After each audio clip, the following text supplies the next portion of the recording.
What's up, y'all? It's your dude Born Shining here. I'm Born Shining, you're Born Shining, we's all Born Shining. If anybody tries to tell you otherwise, they're definitely the ops. And that's probably how they feel about themselves. I want to give a shout out to the Great Spirit which moves through all things, the universal life force, great creator, Ra, archangels, and ascended masters, Jesus, Buddha, Muhammad, his ascended masters. I want to give a shout out to my spirit guides and spirit animals, my ancestors and crossed over loved ones. I want to give a shout out to the invisible helpers, all my friends known and unknown, seen and unseen, and everyone who's working to raise the vibration of this planet. And into this episode, I think it's important to talk about how there can be so much disagreement about like the value of science and why some people swear by it and some people don't, and how that correlates to this larger conspiracy that people debate about, which I don't think it's a debate, but in the public opinion, in the court of public opinion, I guess the jury's still out, but you know as far as I can tell, um, there's definitely people at the top who are working together to bring about a certain, just to kind of like point the ship in a certain direction. And the subordinates, the people below them, especially the people at the bottom, we're so brainwashed. I mean, I say we, I mean, I'm not, but we have been conditioned to just kind of accept a lot of these things as true that are not true. So we go along, generally speaking, I say we, I'm talking about like people, go along with these things, because they never took the time to look into stuff. And even if they do, man, there's so much gaslighting, it's not even funny, dude. Like, people, you look into this stuff and you ask these questions and people just tell you that you're crazy, which is not really it's not really an answer. I mean, it's a response, but it's not really like an educated academic response, like, oh, you're crazy, you're tinfoil hat. Like, that's not a valid response in my opinion. That's just kind of a cop out. But anyway, you know when you start looking at how, where these journals come from, these scientific journals come from, when you start looking about at how these schools get funding, these universities who are publishing all of this research, um, I mean, it's a rabbit hole. It's a definite rabbit hole, and you've got to be willing to search for the truth. And I mean, for me, in my own personal journey, it took a while, again, because the gaslighting was so heavy. It's not it's not accepted in the mainstream, and so when you find this information out, it doesn't really help your life. I mean, you become more aware, but it's so deep and it's so embedded. And when I say it, I mean these ideas are so embedded that it's almost like you have to, the way through it is just to talk less, or has been to talk less, share your opinions less, and just kind of keep to yourself while you keep going through your life trying to figure out how to get out of this shit. And so, the people at the top of these structures definitely are steering the ship towards what I think is a war against humanity. And I say that because one would think that if somebody, like, let's just take cancer for example, like if cancer was cured by one person, you would think that that would be a miracle by conventional medicine. Like that would be a miracle, and you think that they would be trying to figure out how to get that information out to everybody that has cancer, and furthermore take that information and and reverse engineer how it came about in the first place so as to cut it off at the source. So instead of waiting for people to go through this process of illness and all these different stages, that you just cut it off at the source. And there's more evidence, like sugar for example. um, it's a known cancer causer. Tobacco, there's so many things that have been known to cause cancer, but we we attribute a lot of these things to be causes of cancer. But the reality is that a lot of this cancer is more of a frame of mind than anything. A lot of it more has to do with emotions, I think, emotional traumas and energy than exactly what you're eating. Now, don't get me wrong, like what you're eating has a huge part to play in it. It's a combination of all of these different factors.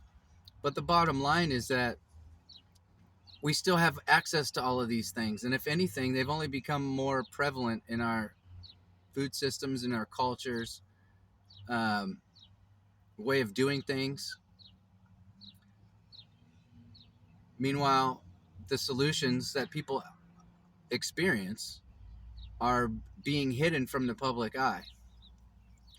So when it comes to these journals, you know, you have to get published in these peer-reviewed journals. You have to have it has your study has to be appropriately set up.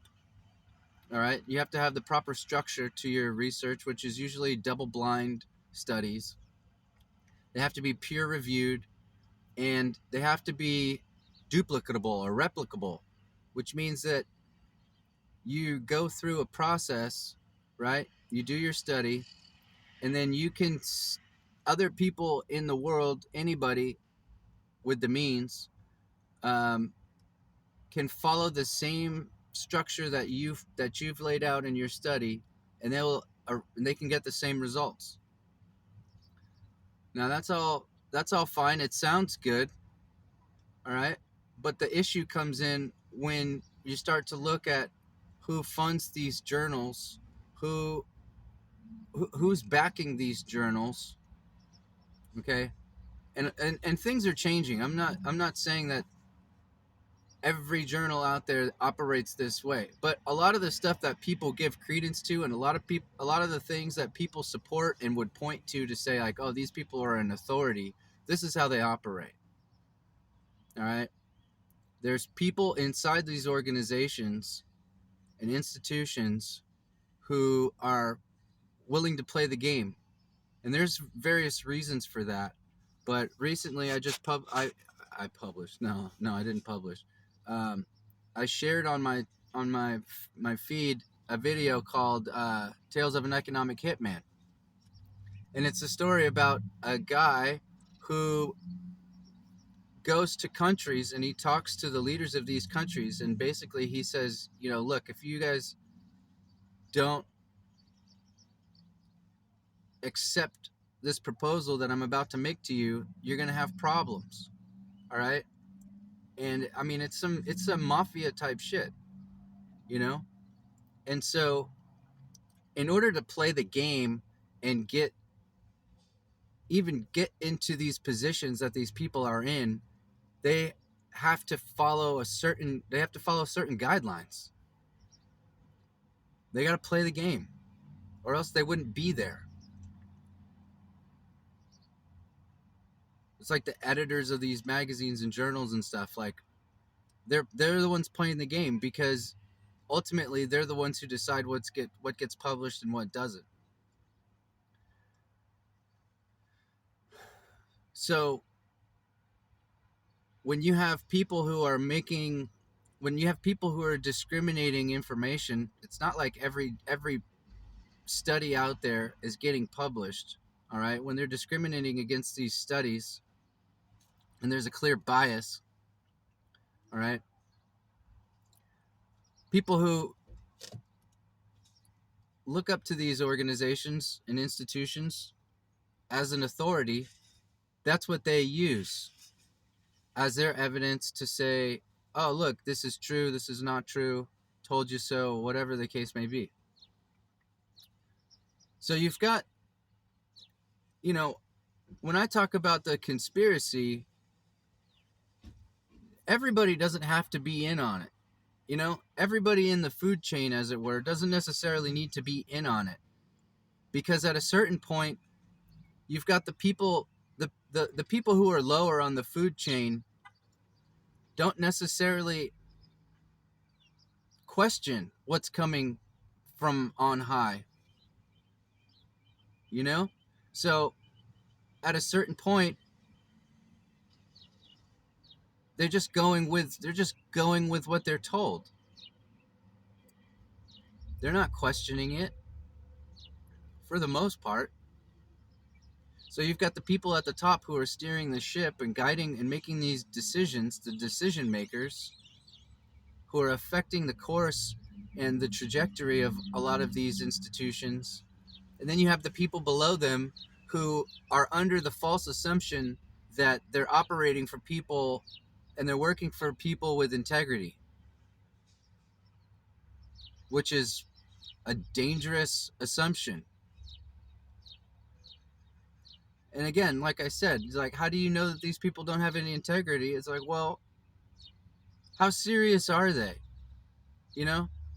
How serious are they? Like when I talk to people and I see people, they say, and maybe they've got a particular issue, maybe let's just pick something simple. It's like their weight, they want to modify their weight to get down to like a healthier weight. And it's like, oh, I want to be healthier. Like I want to be at a healthier weight. But then you see these people drinking sodas. They're drinking they're eating all kinds of fried foods and junk food and all of this other shit. It's like, well, how serious are you? And that's kind of how I feel about a lot of this, cancer research and all of this stuff. It's like, how serious are you, man? Like, I've said it before, like, I'm just a guy, granted, I have been afforded the luxury of receiving, higher education. So I'm not completely oblivious to how things work or how to do research. All right.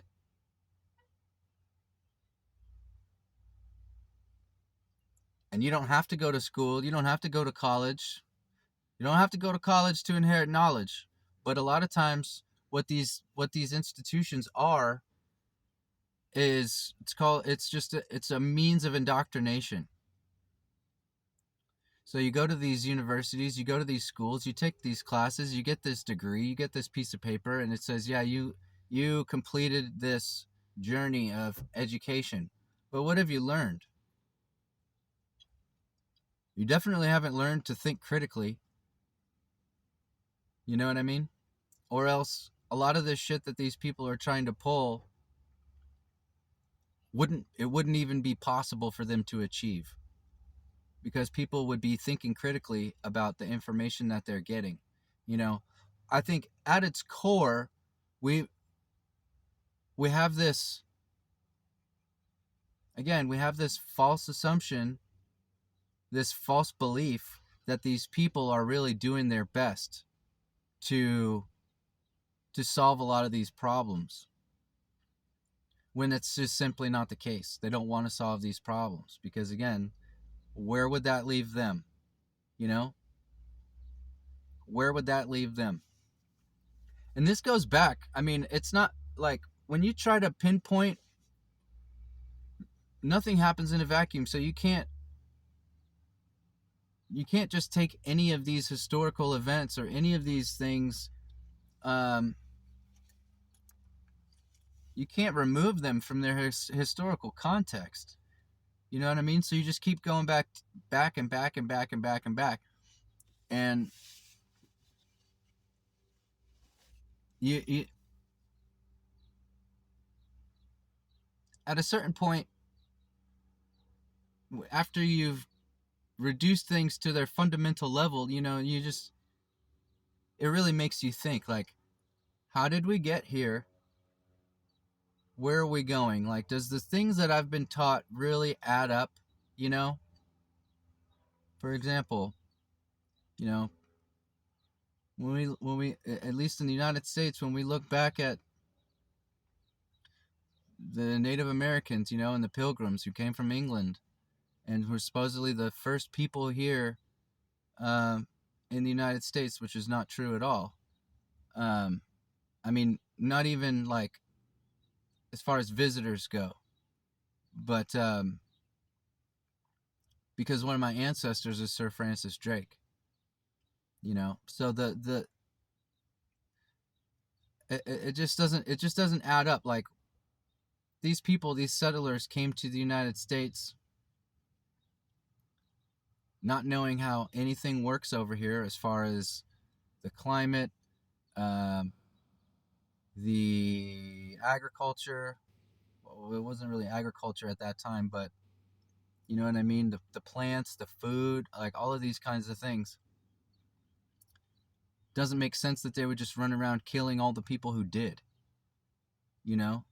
So there's just more to the story, and that's one example. And I guess ultimately the point that I'm getting at is that if you to get to the bottom of this stuff, like, we've got to go back really far. And the further back you go, the stranger things get. Like, you may or may not know this, but like, the university system of schools around the world, they agree on a certain curriculum, and that's why you can go to one school in Japan and you can transfer to another school in the United States, and the and you're not learning something completely different. Like, you have to, again, we're coming back to playing by the rules.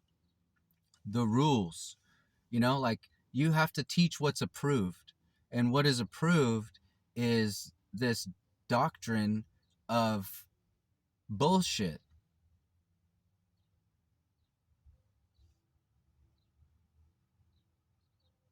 How could all these universities around the world have the same opinion of world history? That doesn't even make sense. Because when police interview people that have observed the same event, they get different stories. So it doesn't even make sense that you can possibly have different cultures and perspectives and they all are saying the same thing. Like, that's a major red flag. And when you start looking at world history, there's these things called out of place artifacts, the UPAs. What the fuck are these things? Why is nobody talking about these in the mainstream? And they present it as like this one-off thing that, like, oh, we don't know. But when you start digging into it and you start looking at what's going on, it raises a lot of questions. And it's almost like people have, like, we've gotten dumber. Like, we've become less connected.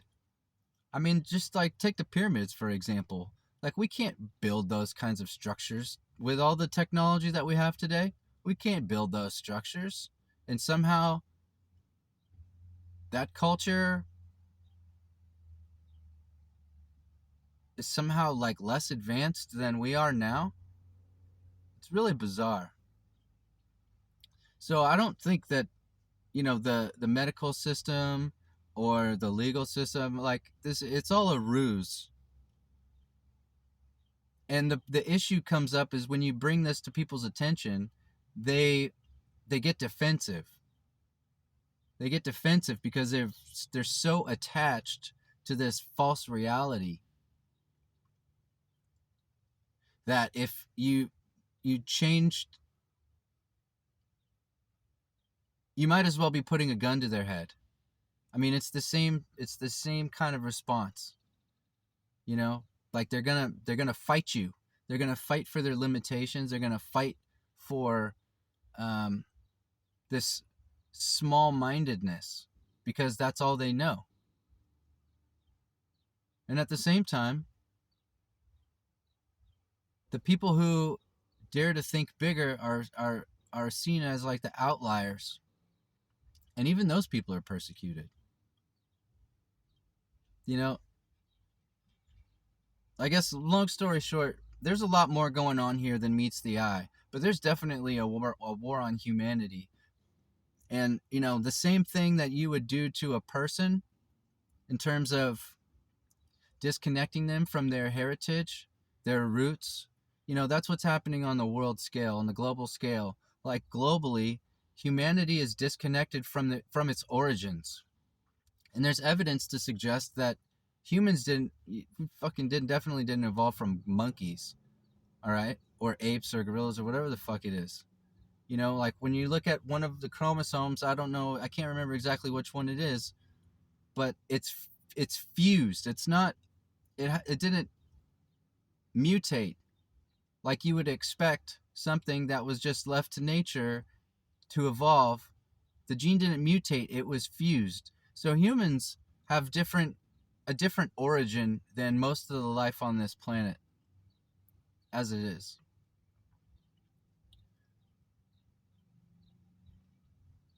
So we're not, you know, where we are is no accident. Like we've been guided to this place by people who know the truth, who know the origins, yet for all of us to know would undermine their authority, their power, you know, their prestige.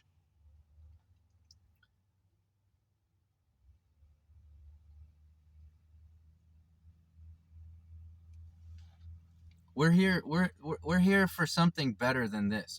I can guarantee you that. And again, to keep it in line with what we're talking about, like the solutions exist, man. The solutions are there. I don't know. I mean, you know, I used to say like I don't know what these people are doing, but now I know exactly what they're doing. I know exactly what these people are doing. It's a war on humanity. It's a war on humanity. That's exactly what it is. It's no accident we're here. Because the solutions exist. So it's not a question of why, it's not a question of are the solutions available? It's a question of why are these solutions being ignored? You know what I'm saying? And at me personally, like I'm past the point of expecting these people, these institutions to do anything different than what they're doing. Because they are invested. They are seriously invested in keeping the status quo, maintaining the status quo. And we're so far beyond voting. Like voting is not going to do shit. Voting is not going to solve anything. We're far beyond that point. All right? And arguably, voting never did anything to begin with.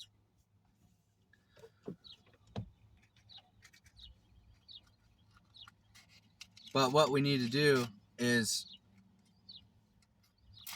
we need to get everybody on the same page. And just like when you're an individual going through your life and you have this you going through this journey, this hero's journey, and you're waking up into your own life and you're realizing there's so much better.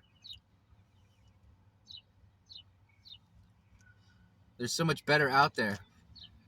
But then you realize, like, well, I don't even know exactly what I want. And you start with what you don't want. You know? I don't know I mean, I know exactly what I want, but I know what I don't want. I know I don't want to live in a toxic environment. All right? I know I don't want to be unhealthy. I know I don't want to be stupid.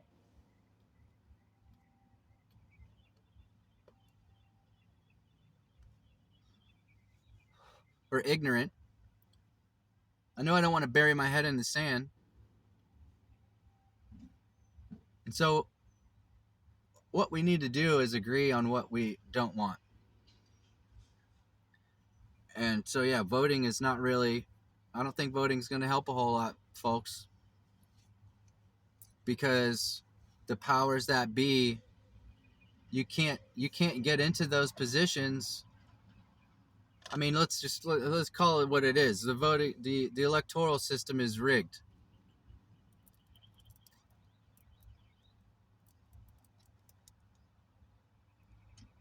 We need a clean house. Any politician who is not talking about black budgets, ending the Federal Reserve,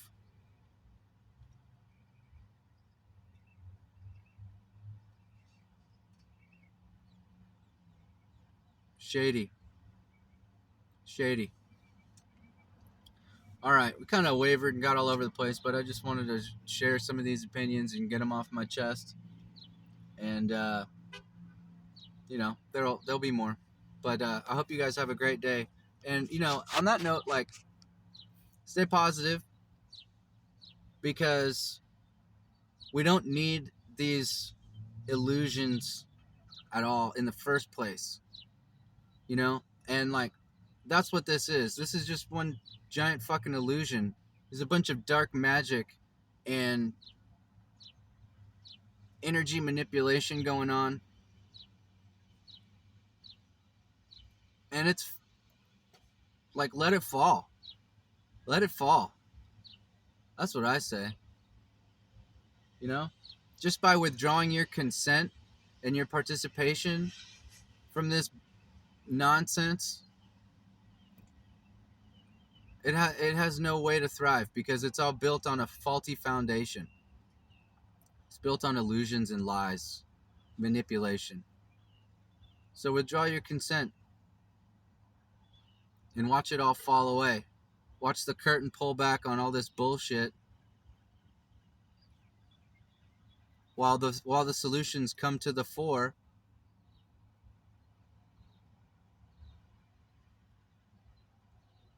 And turn the tides. All right. Yeah. Enjoy yourselves. Love you. Peace.